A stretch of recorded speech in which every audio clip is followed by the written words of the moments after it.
امریکہ نے آج کہا کہ اس کی توسیع شدہ بحری ناکہ بندی ہر گزرتے گھنٹے کے ساتھ سخت ہوتی جا رہی ہے۔ وزیر دفاع پیٹ ہیگسیت نے کہا کہ اب تہران کو انتخاب کرنا ہوگا کہ وہ کیا چاہتا ہے۔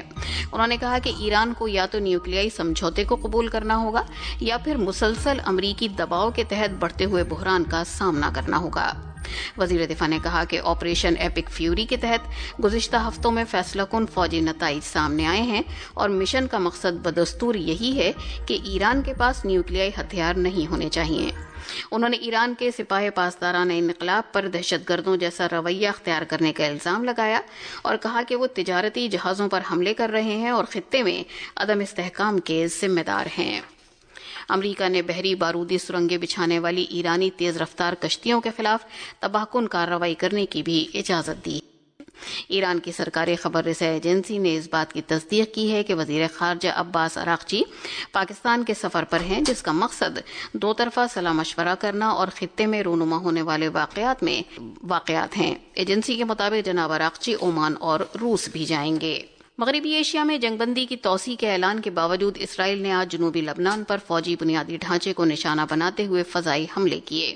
اسرائیلی فضائی فوج نے کہا کہ یہ حملے حزب اللہ کے ذریعے اسرائیلی افواج پر حملوں کا منصوبہ بنانے کے لیے استعمال کیے جا رہے مقامات خربت سلام اور ٹیولن پر کیے گئے۔ اعلیٰ عہدیداروں کے ساتھ بات چیت کے بعد امریکی صدر ڈونلڈ ٹرمپ کے ذریعے یہ کہے جانے کے بعد کہ اسرائیل اور لبنان نے 3 ہفتے کے لیے جنگ بندی کی توسیع پر اتفاق کر لیا ہے، اس کے بعد یہ حملے کیے گئے ہیں۔ صدر ٹرمپ نے کہا کہ امریکہ حزب اللہ کی سرکوبی اور جنگ بندی کی حمایت میں لبنان کے ساتھ کام کرے گا۔ بھارت نے جزیریائی ملک مالدیپ کے لیے اپنی جاری مالی امداد کو تقویت فراہم کرتے ہوئے SAARC currency swap frame work کے تحت مالدیپ کے لیے 30 ارب روپے نکالنے کی پہلی قسط کو منظوری دی ہے۔ مالے میں واقع بھارتی ہائی کمیشن نے کہا کہ یہ فنڈ اکتوبر 2024 میں مالدیپ کے صدر محمد معیزو کے بھارت دورے کے دوران نئی دلی میں مالدیپ حکومت اور بھارت کے ریزرو بینک کے درمیان متفقہ فریم ورک کے تحت فنڈ کی رقم کا پہلا حصہ نکالنے کے طور پر جاری کیا جا رہا ہے۔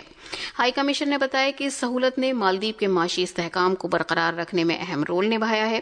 ہائی کمیشن نے بھروسے مند ساتھی اور ضرورت پڑنے پر سب سے پہلے ہاتھ بڑھانے والے کے طور پر اپنے رول کو دہراتے ہوئے کہا کہ بھارت اپنی پڑوس مقدم پالیسی اور ویژن مہاساگر کے تحت مالدیپ کی امداد جاری رکھے گا۔ امریکی سینٹرل کمانڈ نے سوشل میڈیا پر بیان جاری کرتے ہوئے کہا کہ نیمٹس کلاس کا جوہری توانائی سے چلنے والا طیارہ بردار جہاز USS جارج H.W. بش اس وقت زیر نگرانی علاقے میں بحیرہ ہند میں گشت کر رہا ہے۔ اسی روز امریکی صدر ڈونلڈ ٹرمپ نے کہا کہ وہ ایران کے خلاف جاری جنگ کو جلد ختم کرنے کے خواہاں نہیں۔ انہوں نے امریکی بحریہ کو ہدایت دی کہ اگر آبنائے ہرمز میں کسی بھی جہاز کی جانب سے بارودی سرنگیں بچھانے کی کوشش کی جائے تو اسے فوری طور پر نشانہ بنا کر تباہ کر دیا جائے۔ ٹرمپ نے دعویٰ کیا کہ امریکہ نے آبنائے ہرمز پر مکمل کنٹرول حاصل کر لیا ہے اور یہ گزرگاہ کسی معاہدے یا دیگر حالات کے بعد ہی مکمل طور پر کھولی جائے گی۔ دوسری جانب اسرائیلی وزیر دفاع کاٹس نے 23 تاریخ کی شام کو کہا کہ اسرائیل ایران کے خلاف فوجی کارروائی دوبارہ شروع کرنے کے لیے تیار ہے اور اس سلسلے میں امریکہ کے فیصلے کا انتظار کیا جا رہا ہے۔ ایرانی ذرائع کے مطابق ایران نے جوابی اقدام اور جارحانہ دفاعی حکمت عملی کے اصولوں کے تحت امریکہ اور اس کے اتحادیوں کی ممکنہ کارروائیوں کے جواب کے لیے جامع منصوبہ تیار کر لیا ہے۔ ایران کی وزارت دفاع کے ترجمان نے کہا کہ دفاعی پیداوار کا عمل مسلسل جاری ہے اور مسلح افواج کی ضروریات کو ہر ممکن صورت میں پورا کیا جا رہا ہے، چاہے وہ جنگی صورتحال ہو، تیاری کا مرحلہ ہو یا جنگ بندی کی حالت۔ وائٹ ہاؤس کی پریس سیکرٹری کیرولین لیوٹ نے کہا ہے کہ اگر بات چیت کامیاب ثابت ہوئی تو نائب صدر JD وینس پاکستان جانے کے لیے تیار رہیں گے۔ امریکی وزیر دفاع پیٹ ہیگسیت نے کہا ہے کہ پاکستان میں امریکہ اور ایران کے درمیان مذاکرات جلد دوبارہ شروع ہو سکتے ہیں۔ واشنگٹن میں صحافیوں سے بات کرتے ہوئے انہوں نے کہا کہ ایران کے پاس اب بھی امریکہ کے ساتھ معاہدہ کرنے کا موقع ہے۔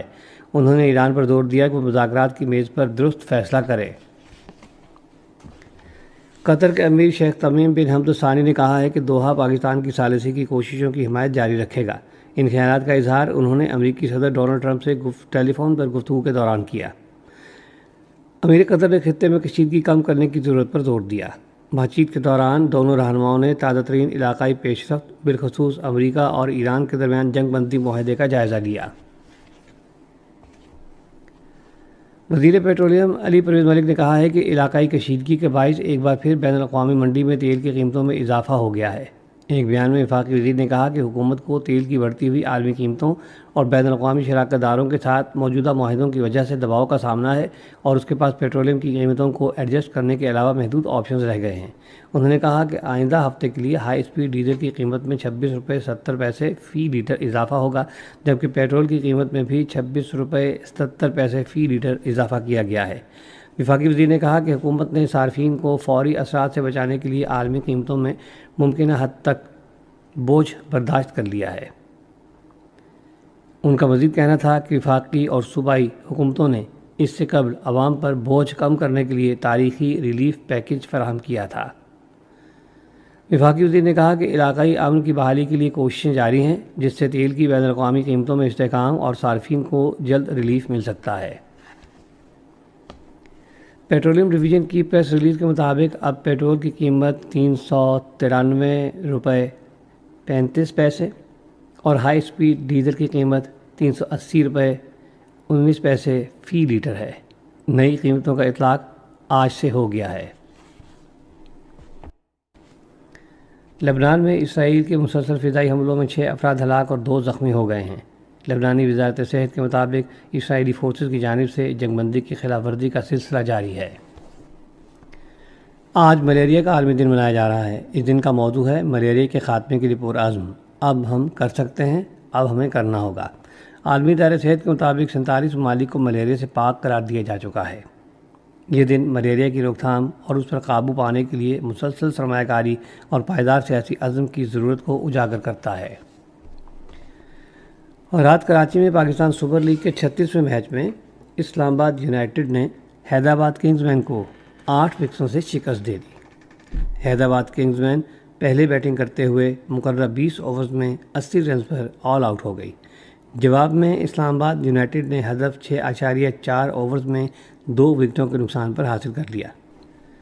محکمہ موسمیات کی پیشگوئی کے مطابق آئندہ 12 گھنٹوں کے دوران ملک کے بیشتر علاقوں میں موسم زیادہ تر گرم اور خشک رہنے کا امکان ہے، تاہم بالائی خیبر پختونخوا، گلگت بلتستان اور کشمیر میں چند مقامات پر آندھی اور گرج چمک کے ساتھ بارش کی توقع ہے۔